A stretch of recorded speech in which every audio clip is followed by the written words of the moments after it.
Bismillahirrahmanirrahim. Alhamdulillahi Rabbil Alamin. Wassalatu wassalamu ala asyrafil anbiya'i wal mursalin. Nabiyina Muhammadin wa ala alihi wa sahbihi ajma'in. Assalamualaikum warahmatullahi wabarakatuh. So inshallah, akidah. Tinatalakay pa rin natin yung dua na ito nga ay para lang kay Allah subhanahu wa ta'ala. At ang dua ay merong dalawang uri. Dua ibadah at dua mas'ala. Dua ibadah na ang lahat ng gawaing pagsamba technically ay dua, dasal. Meron tayong inihiling kay Allah na kapalit. Yun nga yung ihtisab. Sa bawat gawin nating pagsamba, inaasahan natin mula kay Allah ang gantimpala nito. Maring ito ay gantimpala na tukoy sa mga hadith, halimbawa yung salah, kapatawaran sa mga kasalanan, ganyan din yung fasting, at iba pa. Siyempre, maaari rin naman tayong humihiling kay Allah habang ginagawa natin yung pagsamba ng gantimpala rin na personal. Halimbawa, sa pamagitan ng pagpapatuloy natin sa pagsasala, humihiling tayo kay Allah ng gabay. Siyempre, nababanggit yun sa Fatiha. Yun ang dahilan ko bakit ang dua ibadah ay kabilang sa uri ng dua. Na technically lahat ng gawaing pagsamba, lahat ng ibadah ay dua. At syempre yung tradisyonal na nakikilala bilang dua, yung mas'ala o talab. Kasi tinatawag din itong dua at talab, yung dua, mas'ala, talab, magkasing kahulugan yun. Yung paghiling kay Allah, direkta sa kung ano yung gusto mo. Biyaya, trabaho, asawa, pera, o mawala sa iyo yung iyong sakit, lahat ng yun ay mas'ala. At maaaring ito ay ginagawa mo, yung dua na ito ay ginagawa mo sa loob ng isang ibada o sa labas ng isang ibada. Kasi lahat ng ibada, di ba, pwede kang magsala sa loob nito. Sa sala, pwede kang magdua sa iba't ibang mga lugar sa sala. Habang ikaw ay nakasujud, habang ikaw ay nakaruko, habang nagtatasyahud bago magtaslim, pwede ka magdua sa mga lugar na yon, sa mga, kumbaga, posisyon na yon. Sa nag-aayuno, syempre pinakamainam magdua kapag iftar. Pero syempre, yung kabuuan ng araw na ikaw ay nag-aayuno ay maaari ding magdua at mainam yun na dua at matatanggap inshallah. Habang ikaw ay nag-hajj, maaari ka magdua doon. Pero sa labas ng ibadah, so pwede rin na magdua ka sa kahit anong panahon, kahit kailan. Walang lugar o walang panahon na ipinagbabawal ang dua. Liban na lang siyempre kung gagawin mo ito na verbal, na mayroong salita, siyempre hindi ka pwede magdua sa loob ng CR. Pero kung nasa loob ka ng CR, nasa isip mo, nagdudua ka, pwede naman. Yung iniisip mo lang, pwede naman, inshallah.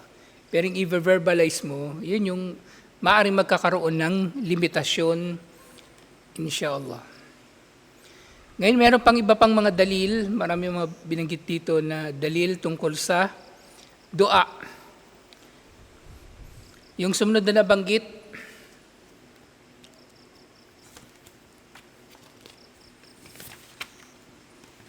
sabi ito, Suratul Ankabut, verse 17. Sinabi ni Allah, "Fabtagu indallahi rizqa wa'buduhu washkuru lahu ilayhi turja'un." Hangarin ninyo kay Allah ang biyaya. Sambahin ninyo siya at magpasalamat kayo sa Kanya tungo sa Kanya ang inyong pagbabalik. So dito ay paliliwanag sa aya na ito ang kahulugan ng fabtagu indallahi rizqa ay utlubu min indillahi rizq la enda gayrihi li'annahu al-maliku lahu wahdahu. So yung kahulugan ng bahagi na ito ng aya, humiling kayo kay Allah lamang ng biyaya. Kay Allah lang tayo hihingi ng biyaya, hindi sa kapwa natin tao.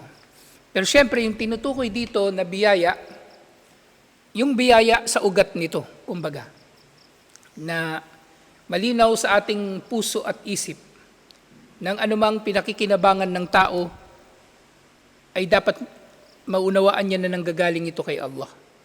Okay? Kasi kapag naunawaan ito ng tao, syempre kapag humiling siya ng tulong sa kanyang kapwa-tao, pwede naman, di ba? Hiling siya ng tulong, hiling siya ng pera sa kapwa niya tao, pwede. Pero ang isipin niya, nang hinihiling niya sa kanyang kapwa-tao ay risk o biyaya, hindi pwede. Okay? Hindi pwedeng, kumbaga, iisipin ng tao na ang ugat ng biyaya ay kapwa niya tao. Hindi. Kasi pag ganoon, yun ay may kinalaman din sa riya o pagpapakitang tao na naghahangad tayo ng gantimpala mula sa kapwa natin tao. At syempre, maaring aabot pa yun sa shirk, sa rububiyah. Ginagawa nating katambal ni Allah ang tao sa pagiging tagapagbiyaya o tagapagtustos. So pwede tayong humiling ng tulong sa tao, pero ultimately ang Razzaq, ang tagapagbiyaya, si Allah lamang. Sinasabi nga dito, li'annahu al-maliku lahu wahdahu. Dahil si Allah lamang ang nagmamay-ari ng mga biyaya ng nag-iisa at walang katambal. At hindi tayo hihiling ng biyaya sa iba pa. Hindi tayo hihiling ng biyaya sa iba pa. So yung tinutukoy dito na paghiling ng biyaya, kumbaga yung may kasamang paniniwala ng ugat ng biyaya na ito ay galing sa tao, yun ay magiging shirk. Pero kung hihiling tayo ng tulong sa kapwa natin tao, pero malinaw sa atin na anumang dadaan sa tao na biyaya ay pinadaan lang sa kanila ni Allah. Anumang biyaya ang nanggaling sa ibang tao, ito ay biyaya na ipinadaan lang sa kanila ni Allah. Okay? So ganito dapat yung pag-unawa ng tao sa biyaya ni Allah. Kaya nga, yung sadaqah, hindi ito nakakabawas sa biyaya na natatanggap ng tao. Kasi ito ay technically pinapadaan lang ni Allah sa mayayaman papunta sa mahihirap. O pwedeng vice versa kasi pwedeng yung mahirap magbibigay sa mayaman. May ganun may mayaman. Mas mapagbigay pa yung mahirap kaysa doon sa mayaman. Nangyari yun sa akin nasa construction kami, 2018 yun May ginagawa kaming junk shop. Yung isang trabahador doon sa junk shop, malaki raw yung kinita niya yung araw na yun. Kasi may usapan sila ng boss niya na may portion, bukod doon sa sweldo niya, 200 lang sweldo nila araw-araw. Meron silang porsyentuhan, malaki na porsyento daw niya. Parang maluha-luha ako noon binilhan ako ng soft drinks Tsaka ng binili niya sa akin noon? Basta tinapay. Sabi ko, puti pa tong taong to mapagbigay samantalang ibang nilapitan ko. walang kwenta. So minsan yung biyaya, kumbaga, maaring manggagaling, ipapadaan ni Allah sa mas mahirap sa iyo patungo sa mas mayaman. So dapat naunawaan ng tao yung biyaya, pinapadaan lang ni Allah sa tao. Kaya nga yung mayaman, halimbawa, hindi siya pwedeng magmamalaki. Magdadamot siya sa yaman niya, sasabihin niya, ito naman itong mahirap na to, hingi na naman. Hindi dapat ganun yung damdamin o mindset nung mayaman. Kasi in the first place, hindi naman kanya yung pera pinagkatiwala lang din naman yun ni Allah sa kanya. At ganun din siyempre, yung tayo naman, halimbawa, ako naman, sa totoo lang, maraming tumutulong sa akin. Barya-barya nga lang. Kaya minsan, wala akong benta doon sa negosyo ko, pero alhamdulillah, hindi naman ako nagugutom. Tapos pag may project ako, may mga nilalapitan ako. Marami sila, hindi lang isa actually. At may magbibigay naman. Meron ding hindi magbibigay. Pero ako, hindi ako katulad ng mga boy Gcash na sa Facebook. Pag hindi mo binigyan, magtatampo. Tapos magpo-post ng kung ano-ano. Mananagot kayo sa mga yaman nyo na hindi nyo ibinahagi sa nangangailangan. Hindi ako nagpo-post ng ganun kasi sa totoo lang, ang mindset ko sa kung ako nanghihingi ng ambag, kumbaga, doon sa mga brother. Meron ding sister hinihingan ko. Ang mindset ko, silang may kailangan sa akin, hindi ako. Kasi yung perang ibibigay nila sa akin, gagamitin ko naman sa mabuti. Pag ginamit ko sa mabuti, may gantimpala pa sila. Kumbaga, ganun yung inisip ko. Kaya pag may tumatanggi, hindi rin sumasama yung loob ko. Kasi bahala ka. Bahala ka sa buhay mo kung ayaw mo. Bahala ka sa buhay mo. So, ganun natin unawa ang biyaya ni Allah. Na ultimately, ang biyaya ni Allah, bandang huli, ito'y panustos sa pamumuhay natin dito sa mundo. At syempre, pagsubok. Sinusubukan din tayo ni Allah sa pamagitan ng mabubuting bagay na natatanggap natin, hindi lang sa pamagitan ng masasama. Ang pagsubok, hindi lang sa pamagitan ng masasama, hindi lang sa pinsala, kundi sa pamagitan din ng kabutihan. Tingnan mo halimbawa yung mayayaman, di ba? Akala nyo masaya sila, na mayaman sila, mapera sila, hindi Hindi yan nakakatulog ng maayos yung iba dyan Sa sobrang yaman nila kasi iniisip nila saan napunta yung bawat piso ng pera nila. Hindi sila makatulog kasi mga anak nila nag-aaway-aaway, nagpapatayan na kung saan mapupunta yung mana. So ang pagsubok ni Allah hindi lang sa pinsala o sa paghihirap. Maaring sinusubukan din ni Allah ang mga tao sa pamagitan ng biyaya. Tingnan niyo yung mga pogi. Akala niyo yung mga pogi, madali yung buhay nila. Problemado rin sila. Kala niyo masarap maging pogi, hindi rin. Kaya maaring pagsubok yung biyaya. Sa sumunod na bahagi ng aya, wa'buduhu washkuru lahu. Sasabi dito, akhlisu lahu al-ibada wahdahu washkuru ala ma'an'ama bihi alaykum. Sambahin daw natin si Allah ng nag-iisa at walang katambal at magpasalamat tayo sa anumang ibiniyaya ni Allah. So dito tinukoy yung paghingi ng risk. So dua din yun, di ba? Dua, mas'ala. Eksakto. Maaaring napapaloob din siya sa dua, ibada. At nabanggit dito yung dua na ibada, sinabi, buduhu, sambahin ninyo siya, washkuru lahu at magpasalamat kayo sa Kanya. Na sinasabi rito, dapat tayong hihiling kay Allah. Okay, wajib na ang mananampalataya ay humihiling dapat kay Allah. Wajib. Walang sino mang mananampalataya ang maaring magmamalaki na hindi siya hihiling kay Allah. Okay, sasabihin niya na sasambahin niya si Allah pero hindi siya humihiling kay Allah ng gantimpala. Walang ganun. Yun ay huwad na kabanalan. Ang tao ay marapat na sumasamba kay Allah ng may ihtisab, paghahangad ng gantimpala ni Allah. Dahil si Allah, mas humihingi tayo sa Kanya, mas nagugustuhan niya ito. Hindi ka tulad ng tao, hingan mo ng hingan, may inis sa yun. Si Manong, balihan mo ng balihan, may inis Pero si Allah, hingan mo ng hingian, matutuwa pa yun. Ganun ang pinagkaiba ng relasyon ng tao kay Allah sa relasyon niya sa kanyang kapwa-tao. Actually, kahit magulang mo nga, di ba, nabanggit ko na. Kahit magulang mo, hingan mo ng hingan yung magulang mo, may inis din yun sa'yo. Yun ang malaking pinagkaiba ng tagapaglikha sa mga nilikha. Pero dito sa bahagi nito ng aya, wa'budu lahu washkuru lahu, na sambahin natin si Allah at magpasalamat tayo sa Kanya. So, ibig sabihin, hindi tayo hingi lang ng hingi kay Allah at hindi rin tayo hiling lang ng hiling kay Allah. So dapat ang mga biyaya na ito ay papalitan natin ng kabutihan din kay Allah, na sinasamba natin siya, sinusunod at iniiwasan ng kanyang mga ipinagbabawal. Na sinasabi nga actually ng mga scholar,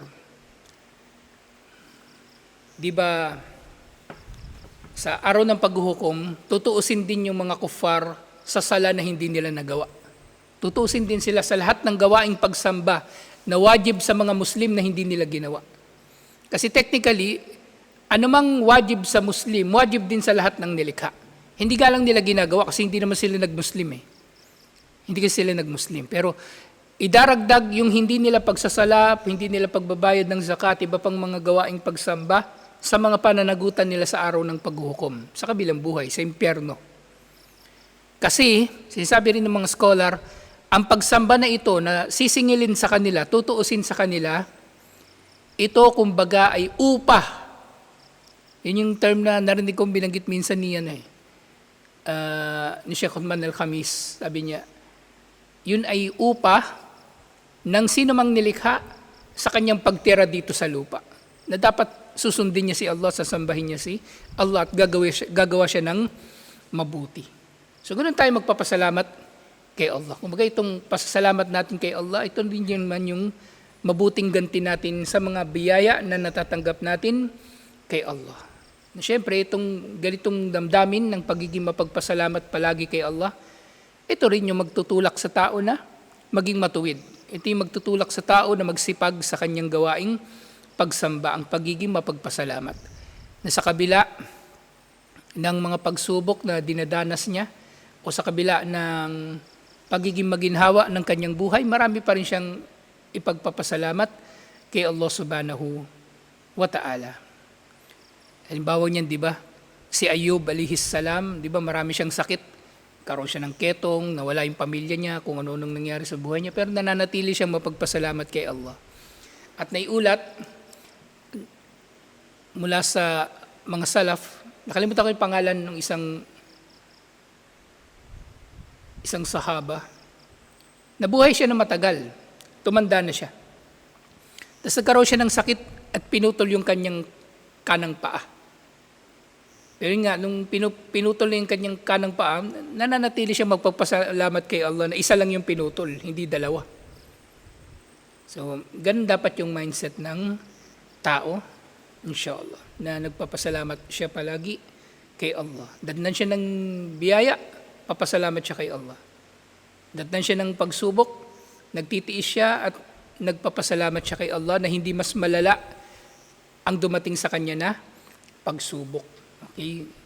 Naintindihan nyo ba na nagpapasalamat kayo, halimbawa, na disgrasya kayo, nasira yung motor mo, nasira yung sakyan mo, tapos nagpapasalamat ka pa rin kay Allah, nabuhay ka pa rin. Yun ay totoong pagpapasalamat na, kumbaga, hindi mo sinisisi si Allah o hindi ka nagkaroon ng masamang damdamin laban kay Allah. Na nakilala mo pa rin na si Allah ang may kontrol ng lahat at kinilala mo na si Allah maaring itakda niya yung bagay na mas masama. Pero binigyan kanya ng pagsubok na hanggang doon lang. Alhamdulillah. At panghuli, sinabi doon sa aya, ilayhi turja'un, ay ilayhi tu'aduna yawmal qiyamati, fayujazi kullu amalin bi amali. Na lahat kayo ay babalik kay Allah subhanahu wa ta'ala sa araw ng paghuhukom at gagantimpalaan ang bawat isa sa mga gumagawa ng gawain, mabuti man o masama, ng anumang karapat-dapat nila na matanggap na gantimpala. So dito, sa aya na ito ay nabubuod ang buong diwa ng dua. Na ito nga ay paghahangad mula kay Allah ng biyaya. Sa sinabi niya, fabtagu indallahi rizqa. At ang dua, maaring sa pamagitan ng dua, in-express natin yung pagsamba natin kay Allah. Wa'buduhu.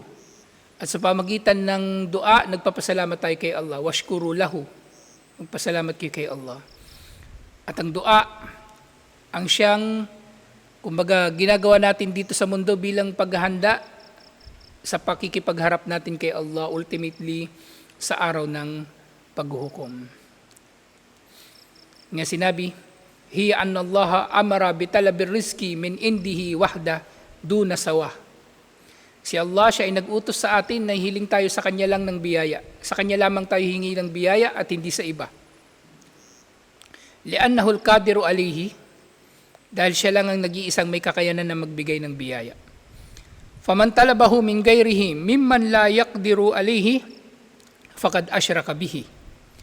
Kaya sino mang humiling ng anumang biyaya o anumang tulong, anumang bagay sa sino mang walang kakayanan na ibigay ito, siya ay nakapagtambal kay Allah.